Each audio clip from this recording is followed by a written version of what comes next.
نماز وطر کیسے پڑھیں، وطر پڑھنے کا مکمل طریقہ بتا دیں، اور آپ کس طریقے سے وطر پڑھتے ہیں یہ بھی بتا دیں۔ نیز اگر دعائے قنوت یاد نہ ہو تو اس کی جگہ کون سی دعا پڑھیں۔ ربیہ کراچی سے۔ وطر کے بارے میں بہت ساری احادیث ہیں جن میں مختلف طریقے وطر کے بیان کیے گئے ہیں۔ بعض علماء کا موقف یہ ہے کہ ہر طریقے سے وطر ادا ہو سکتی ہے، 3 رکعت بھی، 1 رکعت بھی، 1 سلام کے ساتھ بھی، 2 سلام کے ساتھ بھی۔ اور بعض علماء نے ان تمام احادیث میں تطبیق دی ہے کہ یہ اپنے ظاہر پر نہیں ہے کہ، اور انہوں نے کہا کہ اصل تو وہ طریقہ ہے جو حضرت عائشہ رضی اللہ تعالی عنہا نے بتایا، صحیح حدیث ہے کہ کان نبی صلی اللہ علیہ وسلم یوتر بثلاث، نبی صلی اللہ علیہ وسلم 3 وطر پڑھتے تھے، لا یسلم الا فی آخرہن، اور صرف آخر میں سلام پھیرتے تھے، اور پہلی رکعت میں کوئی سبح اسم ربک الاعلی، دوسری میں قل یا ایھا الکافرون، تیسری میں قل هو اللہ احد پڑھتے تھے۔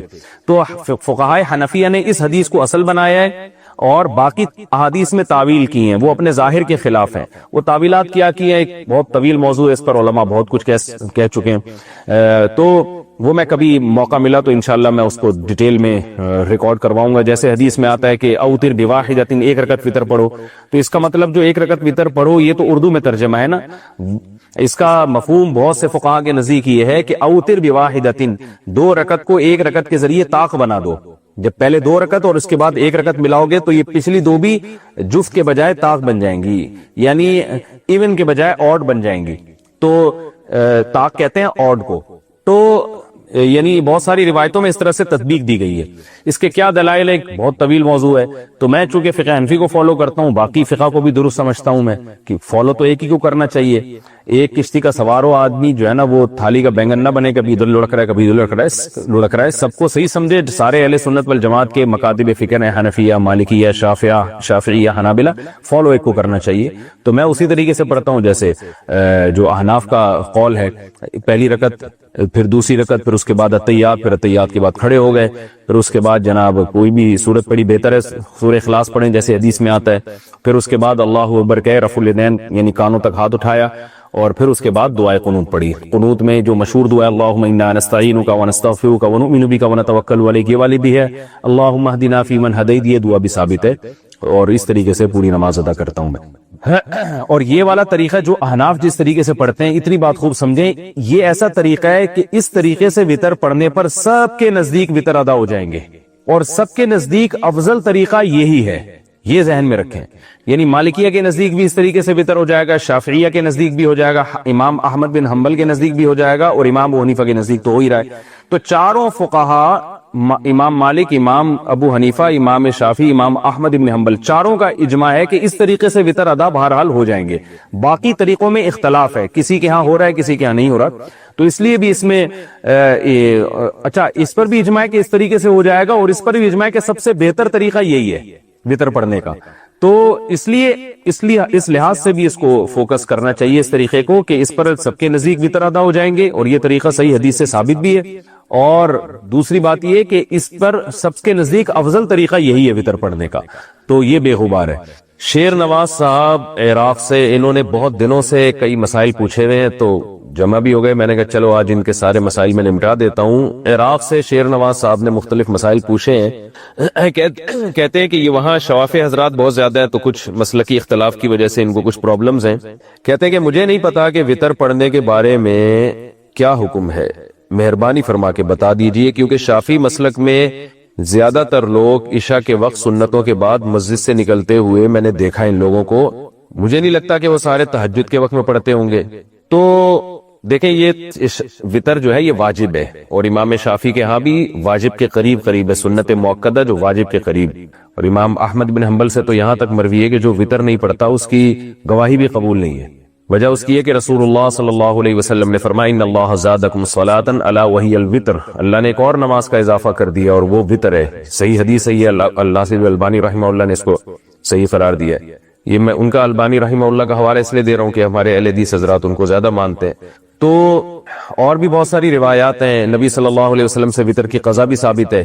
تو وطر کا حکم عام سنتوں کی طرح نہیں ہے، البتہ یہ ضرور ہے کہ ایسے فرض بھی نہیں ہے جیسے 5 نمازیں فرض ہیں، لیکن بہرحال ایسا بھی نہیں ہے کہ عام مستحبات کی طرح اس کو مستحب قرار دیا جائے کہ جس کا دل چاہے پڑھے، جس کا دل چاہے چھوڑ دے۔ آپ صلی اللہ علیہ وسلم نے فرمایا کہ صلاۃ اللیل مثنی وثنا، مثنا مثنا، وَإِذَا خِفْتَ الصُّبْحَ فَأَوْتِرْ بِوَاحِدَةٍ کہ جب تمہیں خطرہ ہو کہ صبح ہونے والی ہے تو ایک رکعت وطر پڑھو. وطر پڑھنے کا مطلب یہ کہ اوتر کا مطلب جفت، جو 2 رکعتیں تھی ایک کے ذریعے ان کو جو جفت نماز تھی اس کو وطر بنا دو، یعنی طاق بنا دو اس کو.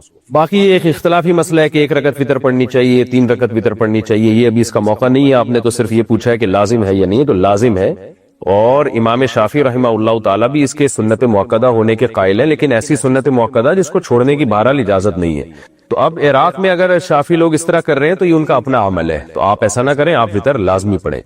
باقی یہ کہہ رہے ہیں کہ فجر کی دوسری رکعت میں یہ لوگ دعائے قنوت پڑھتے ہیں رکوع سے اٹھنے کے بعد. امام شافعی رحمہ اللہ کے نزدیک فجر کی دوسری رکعت میں جب آپ رکوع سے اٹھیں گے قوما کے لیے تو اس میں قنوت پڑھنا واجب ہے. یہ امام شافعی کا موقف ہے. تمام شوافع حضرات کو ہم نے بھی دیکھا اس طرح کرتے ہیں. باقی تینوں ائمہ کے نزدیک یہ لازم نہیں ہے.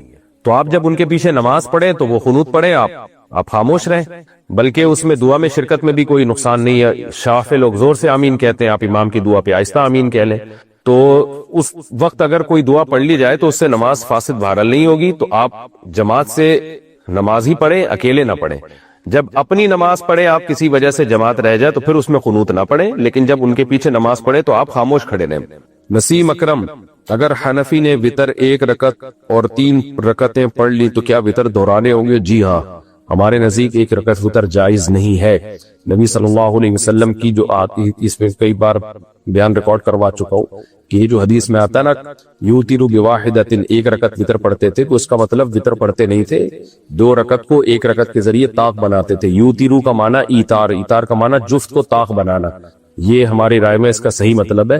اور اس بارے میں بہت ساری احادیث ہے کہ نبی صلی اللہ علیہ وسلم 3 رکعت وطر پڑھتے تھے. تو جس میں 1 کا تذکرہ ہے اس کی وہ تعویل کی جائے گی جس سے وہ تمام احادیثوں میں تطبیق ہو جائے. محمد سہیل احمد آباد سے پوچھتے ہیں اگر دعائے قنوت پڑھنا بھول جائیں وطر میں تو کیا کریں؟ وطر کی نماز میں دعائے قنوت بھول جائیں تو کیا سجدہ سہو کرنا واجب ہوگا یا دوبارہ دہرانی ہوگی نماز؟ نیز کیا دعائے قنوت کے علاوہ کوئی اور دعا بھی پڑھ سکتے ہیں؟ وطر میں کوئی بھی دعا پڑھنا واجب ہے، دعائے قنوت پڑھنا سنت مؤکدہ ہے. تو اس کا معمول بنا لینا دعائے قنوت چھوڑنے کا یہ ٹھیک نہیں ہے. لیکن اگر دعائے قنوت چھوڑ گئی اور اس کی جگہ کوئی دوسری دعا پڑھ لی تو بھی واجب ادا ہو جائے گا. اور اگر کوئی بھی دعا نہیں پڑھی ہے، بھولے سے جان کر اگر دعا چھوڑ دی آپ نے تو نماز دوبارہ پڑھنی پڑے گی. اور اگر بھولے سے آپ سے دعائے قنوت رہ گئی ہے یا کوئی بھی دعا نہیں پڑھی آپ نے بھولے سے تو سجدہ سہو کرنے سے نماز ادا ہو جائے گی. عبید اللہ صاحب انڈیا سے پوچھتے ہیں اگر دعائے قنوت یاد نہ ہو تو وطر میں کیا پڑھے؟ کوئی بھی دعا پڑھ لے. ربنا آتنا فی الدنیا حسنۃ وفی الآخرۃ حسنۃ وقنا عذاب النار بھی پڑھ سکتے ہیں. رب اغفر وارحم وانت خیر الراحمین پڑھ سکتے ہیں. کچھ بھی نہ ہو تو اللہم اغفر لی پڑھ لیں. یہ بھی نہ ہو تو رب اغفر پڑھ لیں، اتنا بھی کافی ہے. قرآن کیا سناتا ہے؟ کہانیاں سناتا ہے، بس قصوں کی کتاب ہے. کہتے تھے ان ھذا الا اساطیر الاولین، یہ تو پرانے لوگوں کے قصے ہیں. موسیٰ نے یہ کہا، فرعون نے یہ کہا، شعیب علیہ السلام نے یہ کہا، قوم نے جواب میں یہ کہا. تو پرانے لوگوں کے قصے، کہانیوں کی کتابیں، کہانیوں کی. تو اللہ میاں ہمیں بتاتے ہیں کہ یہ جو تمہارے اسکالرز ہیں نا جو مجھے نہیں مانتے، یہ تمہیں کہانیاں کرا رہے ہیں. کہانیاں کون کرا رہے ہیں؟ تمہارے اسکالرز ہیں نا جنہیں تم کو اس دنیا کی ترقی میں الجھا دیا ہے کہ یہی سب کچھ ہے. اصل میں کہانیاں یہ تمہیں کرا رہے ہیں. ان سے ورنہ پوچھو جنہوں نے پہلے ترقی کی وہ گئے کہاں؟ اتنی ترقی کی، ایسے ترقی کے میدان میں آگے بڑھتے بڑھتے بڑھتے بڑھتے کیا ہوا بھائی؟ ہارٹ اٹیک ہوا، دھڑام سے مر گئے. کوئی بوڑھا ہو کے مر گیا، کوئی جوانی میں ہی مر گیا، کوئی ایکسیڈنٹ سے مر گیا، کوئی بادشاہ بن کے مر گیا، کوئی وزیر بن کے مر گیا، کوئی سائنٹسٹ بن کے مر گیا، کوئی فلسفی بن کے مر گیا، کوئی بڑا فاتح بن کے، سکندر اعظم جیسا فاتح بن کے بھی مر گیا.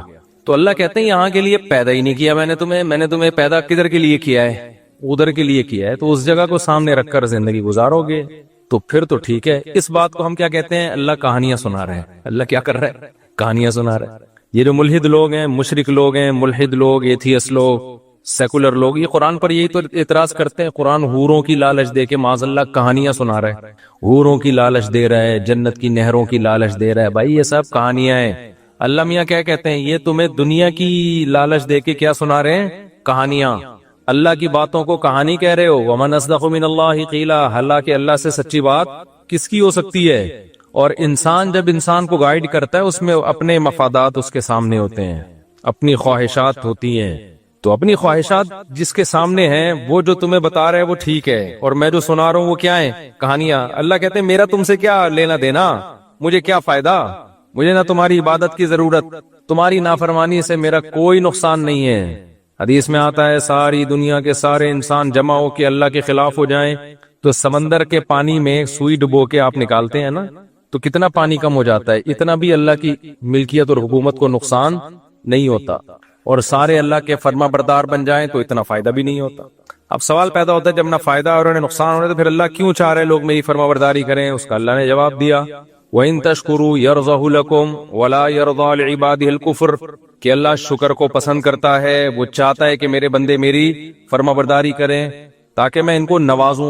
بندوں سے محبت کرتا ہے، فائدہ نقصان نہیں ہے، لیکن اس کو اپنی مخلوق سے محبت، اور سب سے زیادہ محبت کس سے؟ انسان سے۔ کیوں بھائی انسان سے بہت زیادہ محبت کیوں ہے؟ اس میں کیا کوئی سرخاب کے پر لگائے اللہ نے الگ سے انسان میں؟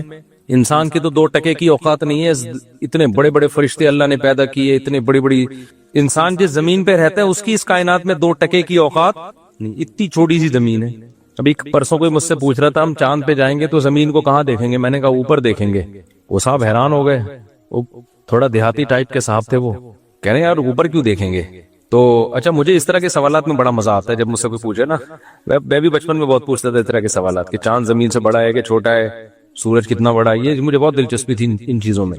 تو میرے بھائی بھی مجھ سے پوچھتے تھے ہم جب چاند پہ جائیں گے تو زمین کو کہاں دیکھیں گے؟ میں بڑا کنفیوز ہوتا تھا یار واقعی ہم زمین کو دیکھیں گے کہاں؟ تو کسی دیہاتی نے مجھ سے یہ سوال پوچھ لیا، دیہاتی تھے تو وہ شہری لیکن اسٹائل یعنی مزاج دیہات گاؤں والا۔ تو میں نے کہا بتاؤ جب ہم چاند پہ جائیں گے زمین کو اوپر دیکھیں گے نیچے؟ انہوں نے کہا بھائی نیچے دیکھیں گے، ہم اوپر گئے ہوئے ہوں گے نا تو میں نے کہا نیچے دیکھیں گے تو نیچے اپنے پاؤں ہوں گے۔ جب ہم چاند پہ جا کے زمین کو دیکھیں گے تو نیچے چاند پہ بھی تو کھڑے ہی ہوں گے نا، تو نیچے کیا آسمان ہوگا؟ اگر یہ نیچے زمین ہوگی تو سر ہمارا کہاں ہوگا پھر؟ تو بیچارہ گھومتا ہی رہا وہ۔ میں نے کہا نیچے اترا چاند سے، زمین پہ ہی ٹھیک ہے، آپ زمین پہ ہی کیا ہو؟ یہ بات یہاں آپ کی سمجھ میں نہیں آئے گی، ورنہ اصولی بات یہی ہے کہ جب ہم چاند پہ جائیں گے تو ہم چاند پہ یہاں کے حساب سے اوپر ہوں گے لیکن چاند کے حساب سے زمین اوپر ہوگی ہمارے، کیونکہ اوپر اور نیچے ہونا یہ امور اضافیہ میں سے ہے۔ امور اضافی سمجھتے ہیں؟ ہاں بھائی السلام علیکم۔ تو ہم جب چاند پہ جائیں گے، میں تو کہیں اور ہی چلا گیا، تو نیچے جب دیکھیں گے نا تو نیچے کیا ہوگی؟ چاند کی زمین ہوگی بھائی۔ تو یہ اوپر اور نیچے ہونا یہ امور اضافیہ میں سے، اضافی سمجھتے ہیں؟ یہ کوئی چیز نہ اوپر ہے نہ نیچے ہے، نظریہ اضافت تھا نا، وہ آئنسٹائن کا تھا، آئنسٹائن کا تھا میرا خیال ہے نظریہ اضافت۔ وہ یہی ہے کہ اس کائنات میں نا کوئی بھی چیز خود سے نہیں ہے، کسی بھی چیز کو سمجھنے کے لیے ہم کسی دوسری چیز سے سمجھتے ہیں اس کو۔ کالا کوئی رنگ ہی نہیں ہے، سفید کی وجہ سے کالے کو کیا کہا جاتا ہے؟ کالا۔ اگر سفید نہ ہوتے نا تو کالوں کی بڑی عزت ہوتی، انہی کو لوگ سفید کہہ رہے ہوتے، اور سفید کو کالے کی وجہ سے سفید کہا جاتا ہے، گرم کو ٹھنڈے کی وجہ سے گرم کہا جاتا ہے، ٹھنڈے کو گرم کی وجہ سے۔ اب میں نے ایک سائنٹسٹ ہیں ان سے سوال پوچھا، میں نے کہا اس کائنات کا اصل ٹیمپریچر کیا ہے؟ کیونکہ ہمیں جو گرمی نظر آتی ہے، میں ٹاپک پر آ رہا ہوں، آپ بولو گے کیا درس قرآن سننے آئے تھے کیا، کس سے لے کے بیٹھ گئے مولوی صاحب؟ آ رہا ہوں بس۔ میں نے پوچھا کہ یہ جو کائنات ہے نا، یہ اصل میں یہ امور اضافی جو ہے نا، اضافیہ جسے کہتے ہیں، اس کو سمجھنا بہت ضروری ہے۔ شریعت میں بھی اس سے مدد ملتی ہے چیزوں کو سمجھنے میں، بہت فائدہ مند چیز ہے یہ، اس لا کو سمجھنا۔ تو میں نے ان سے پوچھا کہ کائنات کا اصل ٹیمپریچر کیا ہے؟ بھائی ہمیں تو ستاروں، سیاروں اور سورج کی وجہ سے ٹیمپریچر ملتا ہے نا، تو اگر سورج کی روشنی نہیں ملتی تو ہم زیرو پہ آتے ہیں، زیرو سے پھر مائنس پہ آتے ہیں۔ تو اگر بالکل ہی کہیں ہیٹ نہ ہو ذرا سے بھی تو پھر کیا مائنس کہاں تک ہوگا؟ 1 گھنٹہ میں نے کوشش کی، ان کو سوال ہی سمجھ میں نہیں آ رہا تھا یہ پوچھ کیا رہا ہے، تو میں نے کہا چھوڑو ایسے ہی ٹھیک ہے۔ تو ابھی بھی میرا سوال ہے کہ کوئی تو ٹیمپریچر اصل ہوگا نا، کہ اگر کائنات میں کہیں بھی ہیٹ نہ ہو تو پھر اس کائنات کا اصل اوریجنل ٹیمپریچر ہوتا کیا ہے؟ وہ یعنی ہم آج کی ڈگری کے حساب سے اگر ناپیں تو ہو سکتا ہے میرا سوال ہی بیوقوفوں والا ہو، لیکن واللہ عالم مجھے اس کا جواب ابھی تک کسی نے دیا نہیں۔ خیر، تو چاند زمین کی بات نہیں ہوئی۔ ہاں میں کہہ رہا تھا کہ اس پوری کائنات میں زمین کی اوقات 2 ٹکے کی بھی نہیں ہے، یعنی اگر کائنات سے کمپیئر کریں نا تو ذرے کا ذرے کا ذرے کا ذرہ بھی نہیں ہے۔ اتنی بڑی بڑی کہکشائیں جو ستاروں کا جھرمٹ لے کے گھوم رہی ہیں، ایک ایک ستارہ سورج سے لاکھوں گنا بڑا، اور سورج ہماری زمین سے 9 لاکھ گنا بڑا۔ جب 9 لاکھ سوچا کرے نا تو سوچیں ایک زمین، پھر ایک اور زمین، پھر ایک اور زمین، پھر ایک اور زمین، پھر ایک اور زمین، پھر ایک اور زمین۔ اس کو بھائی تھوڑی نہیں ہے، بہت بہت بڑا ہے سورج، اور بہت بڑا ہونے کے ساتھ کیا ہیٹ ہے، آگ کا انگارہ ہے بھائی، اتنی ہیٹ ہے اس کے اندر. تبھی تو اللہ کہتا ہے وَلِلَّهِ خَزَائِنُ السَّمَاوَاتِ وَالْأَرْضِ، آسمان اور زمین کے خزانے کس کے پاس ہیں؟ اللہ کے پاس. ہمارے یہاں گیس کا پرابلم، آج مہمان آئے اور گیس روٹی پکانے، پکتے ہوئے گیس ہی چلی گئی کراچی میں. انہوں نے کہا تھا میں گھر کی روٹی کھاؤں گا، تو ہم نے کہا چلو گھر کی روٹی بنوائیں گے آپ کے لیے. روٹی بڑھ گئی بیچاری، تندوری کی روٹی خود بھی کھائی، ان کو بھی کھلائی. تو ہم تو اس کو یہاں کے حساب سے دیکھ رہے ہیں نا، گیس کو دیکھ رہے ہیں. بھائی اگر کائنات میں جاؤ گے تو یہ تو کچھ بھی نہیں ہے، اتنے وسائل ہیں اس کائنات میں. انسان کی تو یہ جو کہتے ہیں نا انسان کے خوراک کے ذخیرے کم ہو رہے، بہت بڑا لطیفہ ہے یہ. اس پہ ہنسا کرو. جب آپ کے یونیورسٹی کے ٹیچر کہا کرے نا بچے اتنے پیدا ہو رہے ہیں ایکچولی ہمارے پاس وسائل نہیں ہے، تو آپ کہو صرف یہ لطیفہ پرانا ہو گیا، کوئی نیا لطیفہ سنائیں آپ. یہ بہت بڑا لطیفہ ہے یہ جو کہتے ہیں نا اتنے بچے، انسانوں کی آبادی بڑھ رہی ہے تو ہمارے پاس وسائل کیا ہو رہے ہیں؟ کم ہو رہے ہیں، یہ اسپیس کم ہو رہی ہے. یہ ممبر پہ بیٹھا ہوں، مذاق نہیں کر رہا میں. جیسے میں نے کہا تھا نا عدالتی خلا کلیدہ میں لوگوں نے کہا مفتی صاحب اتنے بڑے بڑے دعوے کر دیتے ہیں. عدالتی خلا پہ میں نے جو دعویٰ کیا وہ اتنے کانفیڈنٹلی جب میں نے کہا نا یہ جو آج کل عدالتی خلا چل رہا ہے وہی ہے، فضول ہے. یہ تو نہ شیعہ مانتے ہیں، نہ یہ تو آسمانی مذاہب بھی نہیں مانتے اس کو. تمام آسمانی مذاہب میں طلاق کا حق کس کے پاس ہے؟ مرد کے پاس ہے. عیسائیت میں بھی، یہودیت میں بھی. چینج کر دیا ہو تو ایک الگ بات ہے. شیعوں کے نظر میں بھی یہ تو جنرل مشرف سے پہلے کورٹ میں بھی یہی تھا کہ ڈیورس کا حق کس کے پاس ہے؟ مرد کے. یہ تو اب انجینئر علی مرزا نے آ کے یہ چینج کیا اس کو. اس سے پہلے تو ساری دنیا سب اس پہ متفق تھی. تو یہ ایسے ہی تھوڑی میں نے کہہ دیا اتنے کانفیڈنٹلی. تو اسی طرح میں نے کہا جو 3 طلاق 3 ہوتی ہیں اتنے کانفیڈنٹلی کہہ دیا نا میں نے، تو ایویں لوگ سمجھتے ہیں ایویں پھینک دی مفتی صاحب نے.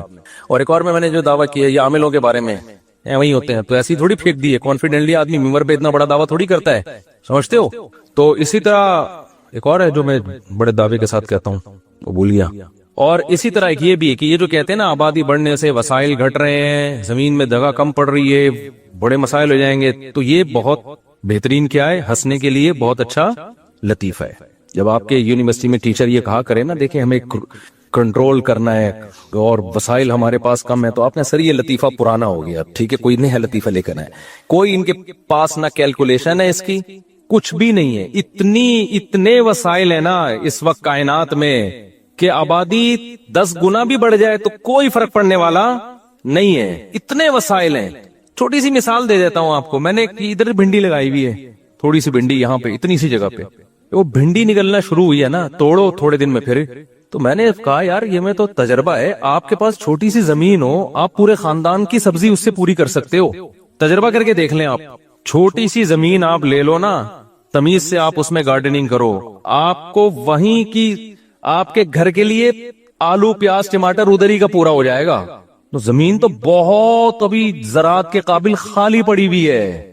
اتنی زمین ہے کہ آپ کی سوچ نہ گوشت کھانے کے لیے کم ہے. ابھی تو سمندر پہ انسان نے صحیح طرح توجہ نہیں دی ہے. خالی ایک سمندر میں اتنی مخلوق ہے نا جو تمہاری خوراک کی ساری ضرورتیں پوری کر لیتی ہے، جبکہ انسان کی باڈی کی نیڈ اتنی ساری چیزیں ہے ہی نہیں. صحراؤں میں جا کے دیکھو خالی روٹی پہ ہی 100 سال نکال دیتے ہیں وہ لوگ. تو فضول قسم کا بس جو غیروں نے دعویٰ کر دیا دم ہلائی ان کے سامنے. تو یہ بڑی پانی اتنا کہ سب ڈوب کے مر جائیں اس میں. یہ کہتے ہیں نا پانی کے ذخائر کم ہو رہے ہیں، یہ لطیفے ہیں، ان پہ ہنسا کرو، ٹھیک ہے نا. بہت اچھے اچھے لطیفے ہیں. تو لوگ جو غربت سے مرتے ہیں نا، یہ بھوک سے مرتے ہیں، وہ ڈسٹریبیوشن میں ناانصافی ہو رہی ہوتی ہے. وہ تو کروڑ پتی باپ کے کروڑ پتی گھر ہو، اس میں بھی اگر 9 بچے وہ جائیداد پہ قبضہ کر کے بیٹھ جائیں اور ایک کو روٹی بھی نہ دیں تو وہ بھی اس بنگلے میں بھی بھوک سے مرے گا وہ. خیر یہ بھی ٹاپک نہیں ہے، تو میں ہر بیان میں تھوڑا تھوڑا تڑکا لگاتا رہتا ہوں. تو پتہ ہے وسائل کم نہیں ہے، کم کیا چیز ہے جس کی وجہ سے غربت آتی ہے؟ ان وسائل کو استعمال کرنے والی قوتیں. اور وہ قوت کیا ہے؟ انسان. اس قوت کی بیس کہاں سے شروع ہوتی ہے؟ مشینیں بھی کون بناتا ہے؟ یعنی قوت ہے نا، تو وہ اس سے پیچھے انسان ہوتا ہے. انسان کا دماغ استعمال ہوتا ہے، وہ مشینیں ایجاد کرتا ہے. انسان کے بازو استعمال ہوتے ہیں، وہ مشینوں کو استعمال کرتا ہے. تو جتنے انسان ہوں گے نا، آپ کے پاس ذہین دماغوں کا ریشو اتنا بڑھ جائے گا، ایجادات کے چانسز اتنے بڑھ جائیں گے، مزدور اتنے زیادہ ہوں گے. کچھ لوگوں کو اللہ نے کھوپڑی نہیں دی ہوتی، ان کو اللہ نے مضبوط بازو دیے ہوتے ہیں، وہ گڑے کھود دیتے ہیں. کچھ لوگوں کو اللہ نے کھوپڑی ایسی دی ہوتی ہے کہ وہ صرف کھوپڑی استعمال کرتے ہیں اور وہ لاکھوں آدمیوں کا کام ایک کھوپڑی کر لیتی ہے. تو جب آبادی بڑھتی ہے تو کھوپڑیاں بھی بڑھ جاتی ہیں، ان کا ریشو ذہین کھوپڑیاں. اور آبادی بڑھتی ہے تو مزدوروں کا ریشو بھی کیا ہوتا ہے؟ ہر طرح کی پروڈکٹ مارکیٹ میں زیادہ، تو ترقی تو ہوگی نا. تو اس لیے یہ تو بالکل ہی اس کو دماغ سے نکال دو. خیر، تو میں یہ عرض کر رہا تھا اتنی بڑی اللہ کی کائنات، تو اس میں انسان کی اوقات بھی 2 ٹکے کی نہیں اور زمین کی اوقات بھی 2 ٹکے کی نہیں. تو میں یہ سوال اٹھایا تھا میں نے، پھر اللہ تعالیٰ انسان سے اتنی محبت کیوں کرتا ہے؟ کیا اس میں سرخاب کے پر لگے ہوئے ہیں بھائی کہ اس کو اتنا پروٹوکول دے رہا ہے کہ پیغمبر بھی اسی میں آ رہے ہیں، آسمانی کتابیں بھی انسانوں میں بولو نازل ہو رہی ہیں، انہی کے لیے کائنات کو بنایا گیا. پوری کائنات کس کے لیے بنائی گئی ہے یار؟ اتنی بڑی کائنات، 9 لاکھ گنا بڑا سورج، پھر سورج سے بھی لاکھوں گنا بڑے اور ستارے، پھر ان ستاروں سے اور بڑے ستارے. پھر یہ تو پہلا آسمان ہے، پھر آگے دوسرا آسمان کتنا بڑا ہوگا، پھر تیسرا آسمان کتنا بڑا ہوگا، پھر چوتھا آسمان کتنا بڑا ہوگا. جس آسمانوں میں پورے 3 4 آسمان سموئے ہوئے ہیں، کتنے بڑے بڑے، یہ تو ہماری تصور سے بھی کیا ہے. تبھی ملحد لوگ یہ اعتراض اٹھاتے ہیں کہ اگر ہم اسلام کو برحق مان لیں تو اس کا مطلب وہ انسان جس کی اوقات کیڑے مکوڑوں سے بھی کم ہے، وہ زمین جس کی اوقات اس کائنات میں ذرے کے برابر بھی نہیں ہے. تو سوال پیدا ہوتا ہے اس کائنات کا بنانے والا اتنی پدی سی مخلوق کو اتنی ویلیو کیوں دے رہا ہے؟ سمجھ میں آ رہا ہے سوال کہ نہیں آ رہا؟ بھائی اتنی پدی سی مخلوق اور اتنی سی پدی سی زمین پہ، ایک یوں سمجھیں اس کو، میں اس اشکال کو ایک مثال سے آپ کے دماغ میں اتارتا ہوں. آپ آئے میرے پاس، مفتی صاحب آپ سے ملنے کے لیے آئے. مفتی صاحب آپ سب سے زیادہ ویلیو اپنے خاندان میں یا اپنے پریوار کہتے ہیں نا ہندی میں، اپنے پریوار میں آپ سب سے زیادہ ویلیو کس کو دیتے ہیں؟ اب میرے پاس گاڑی بھی ہے، میرے پاس موٹر سائیکل بھی ہے، میرے پاس گھر بھی ہے، میرے پاس کپڑے بھی ہیں، پگڑی بھی ہے، اور جو چیزیں ضرورت کی ہوتی ہیں، لوازمات، سب کچھ ہے. تو میں کہتا ہوں میں جو ویلیو دیتا ہوں اتنا سا ایک پتھر اٹھاؤں، اتنا سا ذرہ، وہ میری نظر میں اس کی ویلیو کیا ہے؟ سب سے زیادہ. تو آپ بولو گے یار اتنی بڑی بڑی چیزیں آپ کے پاس ہیں اور یہ ایک میز کے اوپر آپ کے نا گرد کا ایک ذرہ ہے، وہ بھی ویسے ہی پڑا ہوا تھا، اور پھر اس پر ایک چھوٹا سا کیڑا گھوم رہا ہے، اس پہ چھوٹا سا کیا گھوم رہا ہے؟ ایک جرثومہ جو خوردبین سے نظر آ رہا ہے. کیوں؟ میری نظر میں یہ سب سے زیادہ. اور میں اسی کی خاطر میں نے یہ پورا جو میرا خاندان اور یہ مرغیاں اور یہ بکرے اور یہ سب چیزیں پالی ہوئی اور یہ میرا گھر اور یہ سب میں نے اس چھوٹے سے جراثیم کے لیے بنایا میں نے. تو آپ بولیں گے یار کوئی اور لطیفہ سنا دیتے ہیں مجھ صاحب، نیند شاید پوری نہیں ہوئی ہے یا کوئی اور مسئلہ ہو گیا آپ کے ساتھ، کیا باتیں کر رہے ہو؟ جب بھی کسی چیز کو ویلیو دی جاتی ہے سب سے پہلے کوئی سائز تو ہونا اس کا. کیا خیال ہے؟ تو ملحد لوگ جو اعتراض کرتے ہیں نا، وہ یہی اعتراض ہے کہ یہ کیا، کیونکہ اگر ہم اسلام کو صحیح مانتے ہیں نا تو اسلام اس کائنات میں سب سے زیادہ عزت کس کو دیتا ہے؟ بولو، انسان کو. سب سے زیادہ ویلیو کس کو دے رہا ہے؟ اور جتنے پلینٹ ہیں نا زمین یعنی اس کائنات میں، ان میں سب سے زیادہ ویلیو کس سیارے کو دے رہا ہے؟ بولو، زمین کو.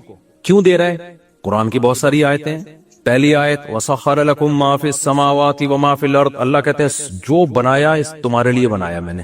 وہی بات ہو گئی نا، میری میز پہ ایک چھوٹا سا پتھر پڑا ہوا تھا معمولی سا، اس کے اوپر ایک چھوٹا سا 2-3 جرثومے گھوم رہے تھے، یا خوردبین سے دیکھا تو 1 کروڑ تھے. میں کہوں یہ سارا کس کے لیے بنایا، یہ سب کچھ کس کے لیے ہے؟ اس کے لیے. تو اشکال ہوگا کہ نہیں ہوگا؟ ابے بھائی اس میں کیا ہے یار، تو پھونک مارو اڑ جائیں گے. تو اللہ یہی کہہ رہا ہے کہ اس پوری کائنات میں یہ زمین کیا ہے؟ ایک مٹی کے 1000ویں حصے کے برابر بھی نہیں ہے. زمین اتنی چھوٹی ہے. قرآن پروٹوکول دے رہا ہے سخر لکم، کہ اس زمین پر جو چند جراثیم ہم جیسے گھوم رہے ہیں، ایک پھونک فرشتہ لگا دے تو ہم سب کی پھونک نکل جائے، جیسے اقرار الحسن نے پھونک نکال دی. تو اللہ کیا کہہ رہا ہے؟ وَسَخَّرَ لَكُم مَّا فِي السَّمَاوَاتِ. پروٹوکول دیکھو، جو کچھ آسمانوں اور زمین میں، اللہ کہتے ہیں جمیعاً، تمام کا تمام. تاکیدیں لگا دی اللہ تعالیٰ نے. یعنی ہو سکتا ہے یہ ایک وہم ہو سکتا تھا کہ شاید اللہ نے تھوڑا مبالغہ زیادہ کر دیا ہے. اللہ نے کہا کہ جو کچھ آسمانوں میں، جو کچھ زمین میں تمہارے لیے، تو جو کچھ سے مراد ہوگا 2-4 چیزیں. اللہ نے کہا جمیعاً، سب کا سب کس کے لیے؟ تمہارے لیے بنا دیا میں نے. ارے بھائی، اور عزت جو قرآن کہتا ہے، نام کیا رکھا گیا؟ اشرف المخلوقات، تمام مخلوق میں سب سے زیادہ عزت دار. اور قرآن کیا پروٹوکول دیتا ہے جو جس سے ہمیں پتہ چلتا ہے انسان کو بڑی عزت دی ہے؟ وَلَقَدْ كَرَّمْنَا بَنِي آدم. اللہ کہتے ہیں ہم نے بنی آدم کو بہت عزت دی ہے. بنی آدم سے کون مراد ہے؟ انسان مراد ہے. اکرمنا نہیں ہے، کرمنا. باب افعال اکرمنا، ہم نے اکرام کیا. باب تفعیل میں مبالغہ زیادہ ہے. بڑے اہتمام کے ساتھ ہم نے اس کو پروٹوکول دیا ہے. کہتے ہیں نا تکریم قابل تکریم ہے. آپ کہتے ہیں نا ایک لفظ ہوتا ہے اکرام. بھائی اکرام کسی کا بھی ہو سکتا ہے, بھائی ان کا ذرا اکرام کریں. آپ نے چائے پاپے بلاد کے پلا دی ان کو, ایسے ہی نہیں کھا لیا. تکریم کا مطلب زیادہ آپ نے ان کو ویلیو دے رہے ہو. تو اللہ نے اکرمنا کا لفظ استعمال نہیں کیا سورہ بنی اسرائیل میں. وَلَقَدْ كَرَّمْنَا بَنِي آدم, ہم نے بنی آدم کو بہت زیادہ عزت دی ہے. اس آیت سے پتہ چلتا ہے کہ اس کائنات میں انسان کو بہت زیادہ ویلیو بولو دی جا رہی ہے. اور ہمیں کہاں سے پتہ چلتا ہے؟ آدم علیہ السلام کا واقعہ جس طرح اللہ نے بتایا. کوئی مخلوق پیدا کرتے ہوئے ایسا نہیں ہوا ہے کہ اللہ نے فرشتوں کا اجلاس بلایا ہو. فرشتوں کا اجلاس بلایا, جس کو پیدا کرنا تھا پیدا کر دیا. بھائی اللہ نے, قرآن کہتا ہے ہم نے فرشتوں سے کہا میں ایک مخلوق پیدا کرنے جا رہا ہوں جو اس طرح کی ہوگی. تو فرشتوں نے اس پہ اعتراض بھی کیا, یہ بھائی جو اے اللہ تو اس کی جو صفات بیان کر رہا ہے اس سے تو لگ رہا ہے کہ یہ زمین میں خون بہائے گی. اللہ کہتے ہیں اعلم ما لا تعلمون, میں وہ جانتا ہوں جو تم نہیں جانتے. اس تیسری آیت سے پتہ چلا کہ انسان کو کیا دیا جا رہا ہے, بڑا پروٹوکول دیا جا رہا ہے. چوتھا تو حد ہی ہو گئی بھائی, یہ مخلوق آئی سب سے بعد میں. اکثر ہمیں مخلوق جتنی ملتی ہے نا زمین پہ انسان سے پرانی ملتی ہے. نیا کوئی بھی ایجاد میرے کم از کم ہم نے تو نہیں اپنی زندگی ہے کہ نیا جانور ایجاد ہوا ہے. صحیح ہے, ہوگا پرانی نسل کہیں سے دریافت ہو گئی ہوگی. سب سے لاسٹ میں کون آ رہا ہے؟ انسان آ رہا ہے. ڈارون نے تو پورا ہی وہ کام کر دیا. اس نے کہا یہ آخری وہ ہے, ارتقاء کا آخری مرحلہ ہے. ڈارون مجھے ملا نا, میں چھوڑوں گا نہیں اس کو. میں ایسے چند سوال آن کیمرہ پوچھوں گا کہ تو مجھے یہ بتا کہ بندر سے اچانک چھلانگ لگا کے کیسے انسان بن گئے؟ جب بندر سے انسان بن رہے تھے تو بیچ کی کہاں نسلیں کدھر غائب ہو گئی؟ کچھ ایسی ہوتی جو پوری انسان بن چکی تھی, کچھ ایسی ہوتی جو 90% انسان ہوتی. دیکھو بہت ساری نسلیں چلی ہے نا. 20 ٹرینیں کراچی سے پشاور جا رہی ہیں, کسی کی سپیڈ تیز ہوگی کسی کی کم ہوگی. ایک ٹرین ابھی پہنچی, ایک 5 منٹ بعد, ایک 5 منٹ بعد, ایسے ہوگا نا. اگر یہ اتفاق سے سارے ارتقاء کرتے کرتے ایوالو ہوتے ہوتے انسان بن گئے ہیں تو وہ ایوالو ہوتے ہوتے ہوتے ہوتے کچھ بندر پورے بن چکے ہوتے, آگے ان کی نسلیں چلنا شروع. کچھ ایسے ہوتے بندروں کی جو ابھی قریب میں ہوتے, کچھ اس سے پیچھے ہوتے, کچھ اس سے پیچھے ہوتے. کیا خیال ہے؟ کچھ ایسے ہوتے جن کی دم ابھی کم ہو چکی ہے, پوری ختم نہیں ہوئی ہے. کچھ ایسے ہوتے جو پوری. جب بھی کوئی کام اتفاق سے ہوتا ہے نا تو ایسا نہیں ہوتا ٹھنگ کر کے ایک دم سے ہو جائے وہ کہ آدم سے پہلے کے سارے ہی غائب ہو گئے. ایسا نہیں ہوتا. تو یہ بھی لطیفے جو ابھی میں بتا رہا تھا نا لطیفے ہیں, تو انہی لطیفوں میں ایک بہت بڑا لطیفہ کیا ہے, یہ بھی ہے کہ ہم بندر سے ارتقاء کر کے وجود میں آئے ہیں. تو اگر ارتقاء ہوتا نا تو بیچ میں بہت ساری نسلیں ابھی ایسی ہوتی جو آدھی انسان ہوتی آدھی بندر ہوتی. بن مانس کو کہتے ہیں آدھا انسان آدھے بندر. تو اس کے بیچ میں بھی ہوتی نسلیں, اس کے بیچ میں بھی ہوتی. کچھ ایسے ہوتے, یہاں بیان میں 2-4 ایسے بیٹھے ہوتے, ہم کنفیوز ہوتے. آپ جیسے ہومو سیکسولیٹی جو لوگ قائل ہیں نا تو کہتے ہیں ہم نہ ادھر کے ہیں نہ ادھر کے, ہم بیچ کے ہیں. دیکھو ایسے بچے پیدا ہو جاتے ہیں کہ وہ نہ مرد ہوتے ہیں نہ عورت ہوتے ہیں, لیکن ڈاکٹر کہتے ہیں اس میں عورت والی علامتیں کیا ہیں, زیادہ ہیں.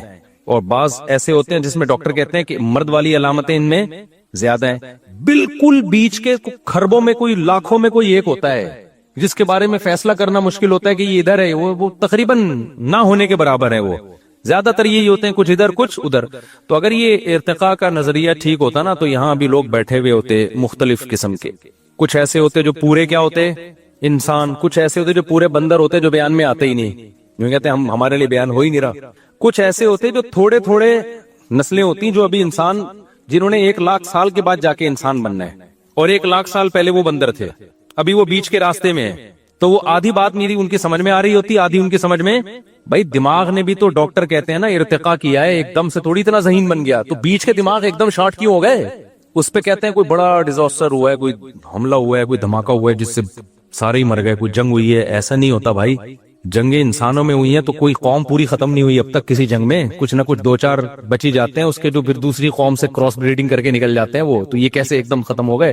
تو کچھ بیانات میں لوگ بیٹھے ہوئے ہوتے, کچھ پورے وسیم بھائی ہوتے, کچھ پورے ستار بھائی ہوتے, کچھ پورے بن مانس جیسے ہوتے, وہ بیان میں آتے ہی نہیں, ظاہر ہے ان کے لیے بیان ہو ہی نہیں رہا. کچھ ایسے ہوتے جو میرا بیان آدھا سمجھ رہے ہوتے, آدھا نہیں, آدھا سمجھ اس لیے رہے ہوتے کہ آدھے انسان بن چکے ہیں, وہ آدھا دماغ ان کا ذہین بن چکا ہے. آدھا بیان اس لیے نہیں سمجھ رہے ہوتے کہ آدھے وہ ابھی بندر ہی ہیں.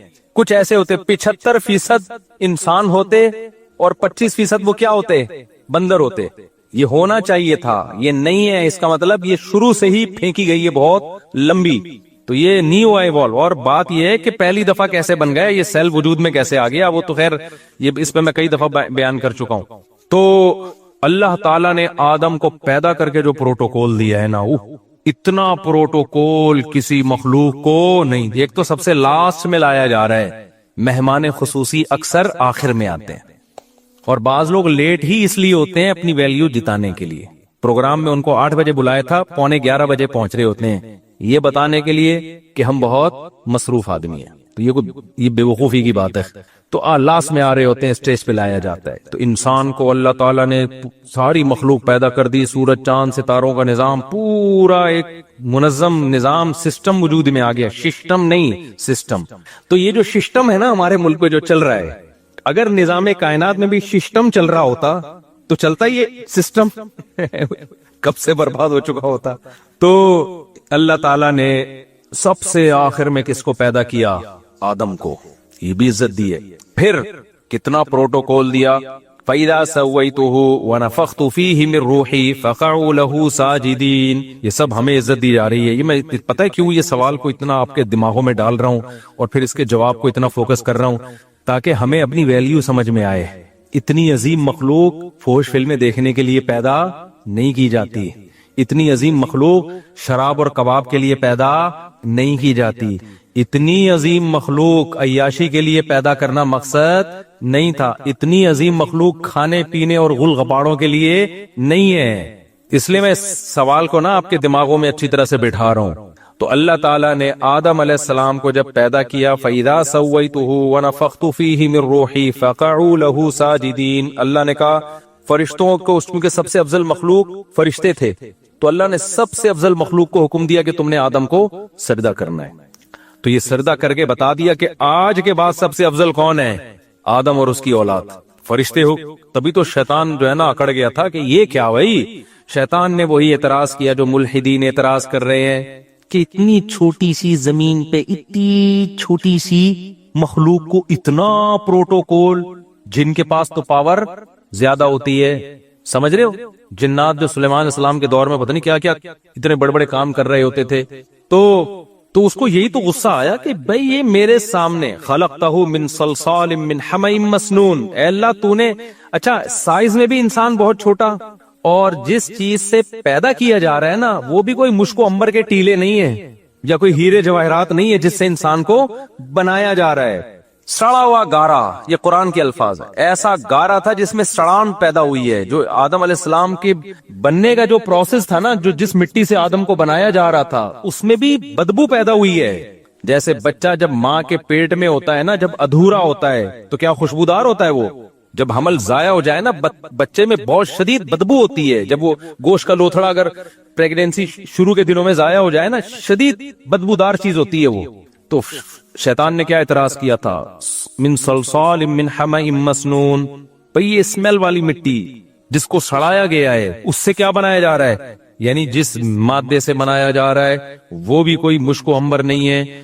اور انسان کی بھی پیدائش دیکھ لو, جو ماں کے پیٹ میں ہوتی ہے, منی کے قطرے سے جسم سے نکل جائے تو غسل فرض ہو جاتا ہے, اس کے بغیر نماز نہیں ہوتی, ایسا ناپاک. اور پھر خون سے بنایا جاتا ہے. یہ دونوں چیزیں کیا ہیں, گندی اور ناپاک ہیں. تو جو ملحد لوگ اعتراض کرتے ہیں نا, اس سے بڑا اعتراض تو شیطان نے کیا تھا کہ جس چیز سے بنایا جا رہا ہے, یہ اس چیز سے بنایا جا رہا ہے اور میں کیا کروں, اس کو سجدہ کروں. تو میرے بھائی وہ سوال. اور لیکن اللہ کہتے ہیں اتنا پروٹوکول دیا کہ میں نے, اور پھر ایک پروٹوکول تو یہ کہ فرشتوں کو حکم دیا, دوسرا یہ کہ جس نے سجدے سے انکار کیا نا, اس کی ایسی کی تیسی کر دی. ایک الگ سے پروٹوکول ہے انسان کو کہ سب کو کرنا ہے, جو نہیں کرے گا اس کو چھوڑوں گا نہیں میں. آپشنل نہیں ہے, اختیاری نہیں ہے. شیطان نے کہا نہیں, تو اللہ نے کیا کہا, چلو تمہاری مرضی, چلو بھائی. یہ مجھے اور آپ کو اللہ نے عزت دی ہے کہ اللہ نے کہا کہ شیطان کو تجھے سجدہ کرنا ہے, نہیں کرے گا دربار سے نکل جا, دفع ہو جائے یہاں سے. تبھی تو تیش میں آیا وہ اب تک, اور سسٹم کروا دیا ہمارے ملک میں اس نے. یہ سارے جو سسٹم چل رہے ہیں, اس کے پیچھے کون ہے اصل تو وہی ہے نا. تو اتنا پروٹوکول, اتنا پروٹوکول, اتنا پروٹوکول. اور پھر اور بھی بہت ساری آیتیں. پھر اللہ نے پیغمبر بھیجے, کس میں, انسانوں میں. کتنے بڑے بڑے پیغمبر بھیجے انسانوں کو اتنا فوکس کر رہے ہیں اللہ تعالیٰ. موسیٰ علیہ السلام کو کتنی ٹینشنوں میں ڈالا گیا, اپنے کلیم کو. محمد صلی اللہ علیہ وسلم جو اللہ کے انتہائی محبوب, ان کو کتنی پریشانیوں میں میری اور آپ کی خاطر ڈالا گیا. ابراہیم علیہ السلام کو ہجرت پہ مجبور کروایا گیا, شعیب علیہ السلام, صالح علیہ السلام, ہود علیہ السلام, سارے پیغمبروں کو تانے ملے, لوط علیہ السلام. لیکن اللہ کیا کر رہا ہے, نہیں اس انسان کو نہیں ایسے لاوارث چھوڑوں گا, اس کو سمجھاؤ یہ سیدھے راستے پہ آ جائے. بھائی اتنی عزت اللہ کیوں دے رہا ہے؟ نہیں آتا تو نہ آئے. آپ کو جس بچے سے محبت ہوتی ہے آپ چاہتے ہو نا یہ ٹھیک ہو جائے, جس بچے سے محبت نہیں ہو آپ کہتے ہیں, جیسے گوروں کو اپنے بچوں سے زیادہ محبت نہیں ہوتی, وہ کہتے ہیں انسان کا بچہ بن جائے, ٹھیک ہے نہیں بن جا تو کوئی اتنی بڑی پرابلم کی بات نہیں ہے. چرس پی لو, کچھ بھی کر لو, تمہاری لائف ہے, انجوائے کرو, ان کو زیادہ ٹینشن نہیں ہوتی. ریلیشن کا اتنے مضبوط نہیں ہے نا جتنے ہمارے آئے. تو بھائی اب کیا ہے, تو اس کی وجہ کیا ہے؟ اللہ تعالیٰ نے اتنا پروٹوکول پتہ ہے کیوں دیا ہے؟ اور اچھا یہ اعتراض اللہ نے بھی اٹھایا ہے, کلا انا خلقناہم مما یعلمون. اللہ کہتے ہیں انسان اگر یہ سمجھتا ہے کہ یہ اپنی ذات کے اعتبار سے, اپنے مادے کے اعتبار سے بہت عزت والا ہے, تو نہ ہرگز ایسا نہیں ہے. ہمیں معلوم ہے ہم نے انسان کو کس چیز سے بنایا ہے, ایک غلیظ پانی سے, سڑے ہوئے پانی سے ہم نے اس کو بنایا ہے, اور ماں کے پیٹ میں بھی حیض کے گندے خون سے انسان کی پرورش ہوتی ہے. تو اللہ کہتے ہیں یہ اس مادے کے بیس پہ کبھی بھی یہ اپنی برتری دوسری مخلوق پہ ثابت نہیں کر سکتا. تو بھائی پتہ ہے کیوں اتنا پروٹوکول دیا؟ اس کھوپڑی کی وجہ سے. یہ جو کھوپڑی, حسن نثار نے ایک بڑا زبردست کل بیان دیا. حسن نثار کی باتوں سے اکثر میں اختلاف کرتا ہوں, لیکن اس کی جو ورڈنگ ہے نا بڑا دفعہ بڑی خاندانی ہوتی ہے. اس نے کہا کہ جتنے بھی دھڑ جن کے اوپر کھوپڑی رکھی ہے نا, ضروری نہیں کہ اس میں دماغ بھی ہو.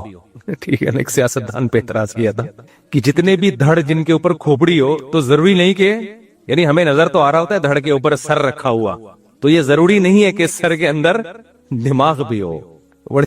یہ جو صحافی لوگ ہوتے ہیں نا, یہ لکھ کے بول کے ان کو بڑا ایک زبان پہ بڑا عبور حاصل ہو جاتا ہے. تو مجھے کسی نے کلپ بھیجا, جب اس نے کہا نا ہر وہ دھڑ جس کے اوپر کھوپڑی رکھی ہے تو یہ ضروری نہیں ہے کہ اس کھوپڑی کے اندر دماغ بھی ہو. تو اور واقعی صحیح بات ہے. تو انسان کو جو اتنا پروٹوکول دیا گیا, وجہ اس کی یہ ہے کہ 7ویں آسمان سے لے کے تحت الثری تک, زمین کے آخری مرکز تک, یہ والی کھوپڑی اللہ نے کسی مخلوق کو نہیں دی ہے. اس کھوپڑی کی بیس پر انسان کو فضیلت ہے, جس کو اللہ نے علم سے تعبیر کیا ہے.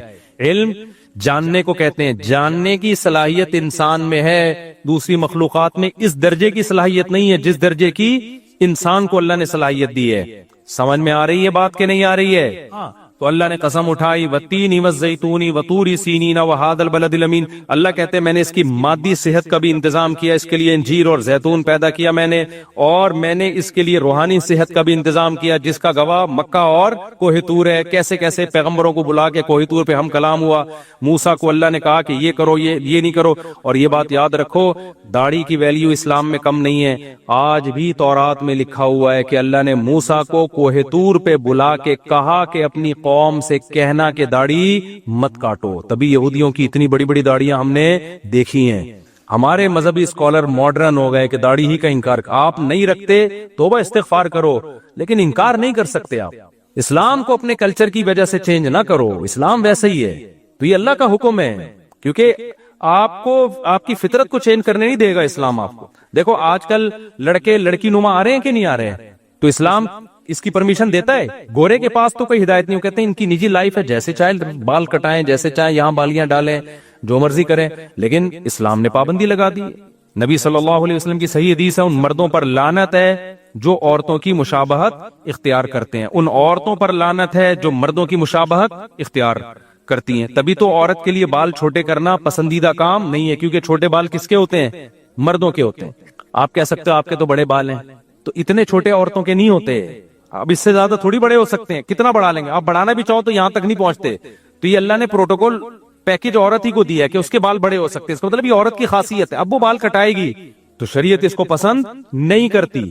تو جو ہے نا اس کو ویسے ہی رہنا چاہیے. آدمی ہے تو پورا آدمی نظر آئے وہ. تو یہ ہائی اللہ ہوئی اللہ والا جو اسٹائل ایسے ایسے ہیجڑے ٹائپ کے ٹک ٹاک پہ ویڈیوز آ رہی ہوتی ہیں نا, عجیب سے کھرچے ہوئے منہ آ رہے ہیں, عجیب سے مرد ہے وہ چمک پٹیوں والے ساڑیاں پہنا ہوا ہوتا ہے, اور لوگ کمنٹس بھی کر رہے ہوتے ہیں واہ واہ واہ ماشاءاللہ. یہ تمہارے دماغ خراب ہو گیا ہے.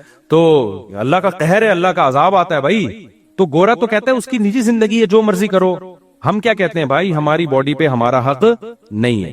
یہ کس نے بنائی ہے؟ اللہ نے. تو اللہ روحانی اعتبار سے ہمیں سیدھا رکھتا ہے. تو اللہ نے موسیٰ علیہ السلام کو بھی کہا کہ اپنی قوم کو کہہ دیں کہ داڑیاں مرد داڑھی بڑھائیں. اور پھر اللہ نے ہمارے نبی کو بھی وحی کی. ہمارے نبی نے ہمیں بتایا کہ مرد عورت کی مشابہت اختیار بولو مت کریں اور عورتیں مردوں کی مشابہت اختیار مت کریں. تو ہر لحاظ سے اللہ نے گائیڈ کیا. پھر اللہ نے فرمایا جس کی گائیڈنس کا اتنا انتظام ہو رہا ہے اور مادی زندگی کے لیے انجیر اور زیتون پیدا کیے جا رہے ہیں اس کے لیے, تو اس سے پتہ چلتا ہے انسان کوئی چھوٹی موٹی مخلوق نہیں ہے. لیکن اللہ کہتے ہیں پھر ہم نے کیا کیا, اس کو بدترین مخلوق بنا دیا. وہ کیسے بنایا؟ اس کی حرکتوں کی وجہ سے. یہ بالکل ایسے ہی ہے جیسے بادشاہ سلامت کا ایک بیٹا ہو, شہزادہ ہو. بادشاہ اس کو بڑی زبردست شیروانی میں اپنے ساتھ لے کے جاتا ہے اور بڑے خوبصورت پروٹوکول میں, شاہی خاندان کا آدمی ہے, بڑے بڑے لوگ ملاقاتوں کے لیے آ رہے ہیں, لیکن اس کمبخت کو چڈی بنیان میں ہی گھومنے کا شوق ہے اور یہ ملتا بھی جمعداروں سے ہے اور بہت ہی اس کی عجیب. تو بادشاہ کیا کرے گا, ایک دن اس کو آگ کر کے نکال دے گا. کہے گا یار تو تیرے تو وہ اسٹائل ہی نہیں ہے جو شہزادوں والا اسٹائل ہوتا ہے, تجھے تو یہ عزت سمجھ میں ہی نہیں آ رہی ہے. تو اب دنیا کی نظر میں تو اس کو بے عزتی سمجھا جاتا ہے, لیکن اللہ کی نظر میں جو عزت اور ذلت کا معیار ہے وہ لباس نہیں ہے. اللہ کی نظر میں عزت اور ذلت کا معیار یہ کون اپنی خواہشات کو اللہ کے حکم کے تابع رکھتا ہے اور کون حیوان اور درندہ بن کے اپنی خواہشات کو پورا کرنے میں لگا رہتا ہے. اللہ رسول کی اس کی نظر میں کوئی ویلیو نہیں ہے. اللہ نے یہ نہیں کہا کہ خواہشات پوری ہی نہیں کرنی ہے, ایسا ظالم اللہ نہیں ہے, کیونکہ جب پیٹ لگا دی اللہ نے, خواہشات لگا دی, یہی تو اسلام کا حسن ہے بھائی. ہندوؤں میں دیکھو کیسے لوگ ہیں جو ساری زندگی عذاب میں اب ڈالی ہوئی ہے, انہوں نے گوشت نہیں کھایا ساری زندگی سے کہ بھی جانور کو ہلاک کرنا پڑتا ہے, گوشت جیسی نعمت سے محروم ہو گئے, لباس جیسی نعمت سے محروم ہو گئے. بہت سارے مذاہب میں ایسے کپڑے ہی نہائے نہیں, اپنے آپ کو ایسی ٹینشنوں میں ڈال دیا اور کہا کہ اس سے بھگوان کیا ہوگا, خوش ہوگا. ایک صحابیہ کو دیکھا نبی صلی اللہ علیہ وسلم نے کہ وہ پیدل صحابی تھے یا صحابیہ, حدیث پڑھے ہوئے مجھے بہت ٹائم ہو گیا تو شاید میں بیان کرنے میں نا مجھ سے غلطی ہو جائے, لیکن اصل مفہوم یاد ہے. وہ پیدل حج پہ نکلی ہوئی تھی, تو اتنا لمبا سفر آپ صلی اللہ علیہ وسلم نے فرمایا کہ اللہ کو اس سے کوئی حاجت نہیں ہے کہ تم اپنے آپ کو اتنی ٹینشن میں ڈالو, کوئی بات نہیں, سوار ہو جاؤ اور دم دے دو اس کا. تو اتنی ٹینشن میں اپنے آپ کو ڈالنا کہ حلال تمام نعمتوں سے اپنے آپ کو محروم کر دینا, اس سے اللہ خوش نہیں ہوتا. لیکن اللہ نے کیا کہا کہ بھائی ایک خواہشات وہ ہیں جو انسانوں پہ سوٹ کرتی ہیں, ایک وہ ہیں جو گدے گھوڑوں پہ سوٹ کرتی ہیں, وہ انسانوں کے کام نہیں ہے. مثال کے طور پر آپ عزت دار تھے, آپ نے اپنے بچوں سے کہا بیٹا میں چاہتا ہوں تم خوش رہو, بیٹا بتاؤ تمہیں کیا چاہیے. بچہ کہتا ہے ابو مجھے جو ہے نا آئس کریم چاہیے. آپ کہیں بیٹا بہترین آئس کریم آرڈر کر دی. اور بتاؤ بیٹا تمہیں کیا چاہیے. ابو مجھے گاڑی چاہیے. یہ لو بیٹا گاڑی لے لو. اور بیٹا کیا چاہیے. ابو میں جوان ہو گیا, مجھے ایک اچھی سی بیوی چاہیے. کوئی بات نہیں بیٹا, ٹھیک ہے بتاؤ کون سی والی چاہیے. وہ والی چاہیے نہیں وہ والی چاہیے, چلو وہ یہ والی لے آؤ. یہ سارے ایسی باتیں جس سے ابا اگر انسان کا بچہ ہوگا تو وہ غصہ نہیں ہوگا. میں اس لیے کہہ دیا کہ ابا اس طرح کی باتوں سے بھی, آئس کریم کھلانے میں ٹینشن میں نہیں آتے, گاڑی دلانے شادی کی بات کرے گا تو وہ پتہ نہیں غصہ ہو جاتے ہیں کہ پاگل ہو گیا. حالانکہ وہ بھی آئس کریم بھی خواہش کے لیے ہی کہا رہا ہے, گاڑی بھی اس لیے, تو وہ بھی تو اس کی ضرورت ہے نا بھائی. لیکن اس کے ابا کو ایک دم میٹر شارٹ ہو جاتا ہے ابا کا. تو خیر, لیکن انسان یعنی ابا اگر واقعی انسان کا بچہ نہیں کہنا چاہیے, ابا کی توہین ہو رہی ہے اس میں, ابا اگر واقعی ابا ہوں گے. لیکن اب کیا ہے کہ ابا نے کہا بیٹا میں چاہتا ہوں تمہاری جو بیٹا ضرورت ہے وہ پوری کرنا چاہتا ہوں, بتاؤ تمہیں کیا چاہیے. ابا مجھے چرس چاہیے. اب ابا کو غصہ آئے گا کہ نہیں آئے گا. بیٹا ہم خاندانی لوگ ہیں, تم بھی خاندانی ہو, ایسے مذاق دوبارہ نہیں کرنا. ابا میں مذاق نہیں کر رہا, مجھے کیا چاہیے, چرس چاہیے. یار بیٹا یہ غلط چیز ہے. اور بتاؤ کیا چاہیے اس کے علاوہ. ابا مجھے انٹی کو چھیڑنا ہے جا کے, مجھے بیوی نہیں چاہیے. میں ویسے ہی گدھے گھوڑے جیسے کرتے ہیں نا, جب ایک ٹرک ان کے دماغ پہ سوار ہوتی ہے تو گدھا گدھی تلاش کرتا ہے کہ نہیں کرتا. تو ابا ایک محلے میں گدھی ہے جو مجھے پسند آ گئی ہے, بس میں نے وہاں جانا ہے, اپنی ٹھڑک پوری کرنی ہے. شادی وادی کر کے بیوی بنا کے نہیں لانا, جب تک ٹھڑک پوری ہوگی کروں گا, اس کے ساتھ ریلیشن رکھوں گا, جب ٹھڑک پوری ہو جائے گی تو پھر اس کو چھوڑ کے کسی اور. ابا انسان کا بچہ ہوگا تو خوش ہوگا ایسی باتوں پہ, جائیدادوں سے آگ کر دے گا, بولے گا یہ میرا بچہ نہیں ہے بھائی, کسی نے غلطی سے میرے کھاتے میں نادرہ میں غلطی سے میں نے نسبتیں دور کرے گا بھائی میرا اس بچے سے, لوگوں یہ میرا بچہ نہیں ہے, میری بےزتی ہو رہی ہے. خدا کی قسم یہی کام انسان کے ساتھ ہو رہا ہے. قل من حرم زینت اللہ التی اخرج لعباده والطیبات من الرزق. اللہ کہتے ہیں بتاؤ یہ جو ہندوؤں نے بہت سی چیزیں حرام کر لیں, عیسائیوں نے بہت سی چیزیں حرام کر لیں, اللہ کہتے ہیں جو حلال پاکیزہ چیزیں کون حرام کر سکتا ہے؟ تم کہو میں نے پیدا تمہارے لیے, یہ شہد میں نے تمہارے لیے پیدا کیا, یہ جانوروں کا دودھ میں نے تمہارے لیے پیدا کیا, مرغیوں کے انڈے میں نے تمہارے لیے پیدا کیے, اور تمہارے مشورے پر پورے سال مرغی انڈا دے گی, ٹھیک ہے نا, گن پوائنٹ پہ ایسی غذائیں پیدا کر دی جو پورے سال ہی انڈے دینے پہ آ گئی ہے. اور میں نے تمہارے لیے عورت کو پیدا کیا جس سے تم نکاح کرو, اس سے تمہیں محبت ملے گی, لتسکنوا الیہا, سکون ملے گا, محبت ملے گی, تمہارا خاندان اور پریوار تمہارا آباد ہوگا. جعل لکم من انفسکم ازواجا, اللہ نے تمہاری جنس کے جوڑے پیدا کیے تمہارے لیے. وجعل لکم من ازواجکم بنین وحفدا, اس سے تمہیں اولاد ملے گی اور پھر بڑھاپے میں نانا اور دادا بنو گے, وہ انجوائے کرو گے, یہ سب تمہارے لیے. انسان ایسا کمبخت نکلا, انسان نے کہا نہ مجھے گرل فرینڈ چاہیے, مجھے بیوی نہیں چاہیے. گدے گھوڑے والے کام کیے کہ نہیں کیے؟ فرق پتہ ہے کیا ہے؟ گدھا گھوڑا یہ کام ٹائی اور سوٹ پہن کے نہیں کرتا. انسان نے کیا کیا؟ 3 پیس سوٹ اور ٹائی میں, اور ولاگ بنائی میری گرل فرینڈ ہے, یہ میری کلیگ ہے جس کے ساتھ میں گھومتا ہوں. 3 پیس سوٹ اور ٹائی سے انسان مہذب نہیں بن جاتا. انسانوں کو دھوکہ دیا جا سکتا ہے, اللہ کو دھوکہ بولو نہیں دیا جا سکتا. اللہ کی نظر میں کافر کی 2 ٹکے کی ویلیو نہیں ہے, کیونکہ کافر اللہ کے کہے ہوئے اچھے کو اچھا نہیں مانتا, اللہ کے کہے ہوئے برے کو برا نہیں مانتا. اللہ میاں نے کہا یہ میں نے تمہارے لیے دودھ کی نہریں پیدا کی, یہ میں نے تمہارے لیے دودھ پیدا کیا, میں نے تمہارے لیے شہد پیدا کیا. کافر کیا کہتا ہے؟ میں شراب پیوں گا. وہ کیا کہہ رہا ہے؟ میں کیا پیوں گا؟ اور اسمبلی سے بل بھی پاس کرا لیا کہ شراب کیا ہے؟ لیگل ہے. اللہ کہتے ہیں بھائی یہ انسانوں والے کام نہیں ہے, یہ انسانوں پہ سوٹ, یہ گندی. دیکھا نا شرابی کے منہ سے آنکھیں کیسی ہوتی ہیں اس کی.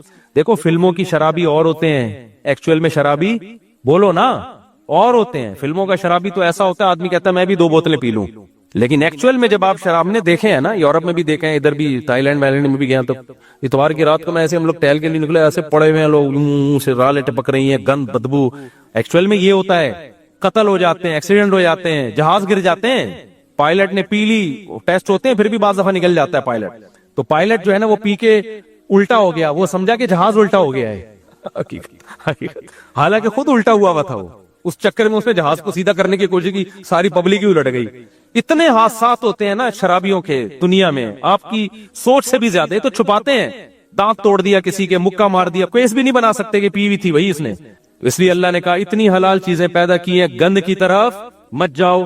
ٹھیک ہے تمہیں ٹینشن ہے, ڈپریشن ہے, ہر دنیا میں خوشیاں بھی آتی ہیں, غم بھی آتے ہیں, تو اس کا حل ہے کہ اللہ نے نیند کو پیدا کیا تمہارے لیے, سو جاؤ تم.